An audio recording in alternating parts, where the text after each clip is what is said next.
What's up guys, Walker Buck here, and today I'm back with another video, and I'm here to talk about the John Wall and Russell Westbrook trade and how I don't really like it, but I think it benefited one side slightly more. But before we start the video, you already know it's going to be a banger, so make sure to drop a like on the video, comment down below any new video ideas you want me to do. Don't forget to subscribe to the channel. At 72 right now, it goes 100 by the end of the year. Only got like 28 days left, but now let's get started.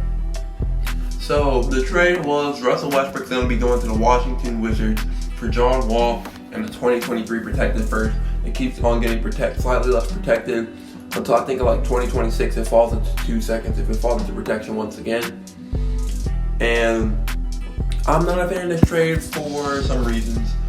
And first, let's think about it on the Washington side. I think Washington got a slightly better end on this deal from getting Russell Westbrook for just John Wall and protected first, potentially just 2 seconds.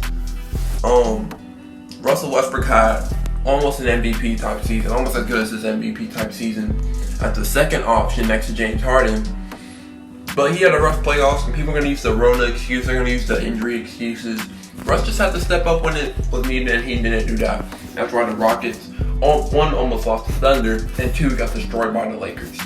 Now, the fit with Russ, going to be paired next to Bradley Beal, probably Rui Hachimura, Denny Avdija, and Thomas Bryant. I feel like that could work well if Denny Avdija and Rui Hachimura can become more consistent shooters. The spacing around Bradley Beal is going to be awful, which is not going to benefit Russell Westbrook really well, which is why I'm still questioning it.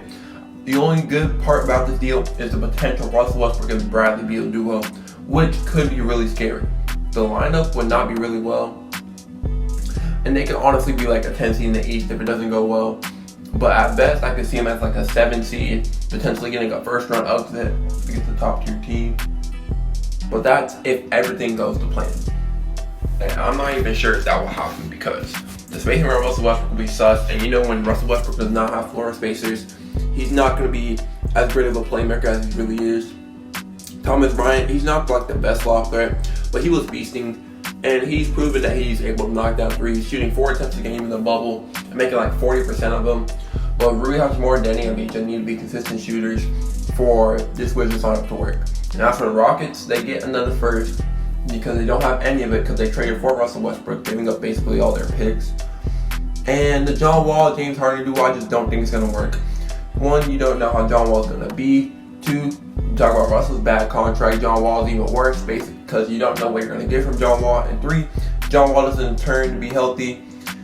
It will not go well. And even if John Wall does, he's going to take the ball out of the hands of James Harden a lot, which could just end up being, if he becomes prime John Wall again, he honestly could just lead to the same production Russell Westbrook brought, except minus the rebounding.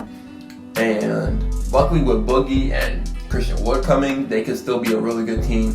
But that's if John Wall returns to his prime. If he does return to his prime, it's an L trade, especially since you only got one protected first, so potentially just 2 seconds to take a huge downgrade from Russell Westbrook to John Wall. And I just didn't really like it for the Rocket side. But hopefully it works out for both teams. What do you guys think about the short little video? Who do you think won this trade? Who do you think will be in the better shape in like 2 or 3 years when the contracts are about to expire? Comment down below your opinions, and don't forget to like and subscribe to the channel. Peace out, guys.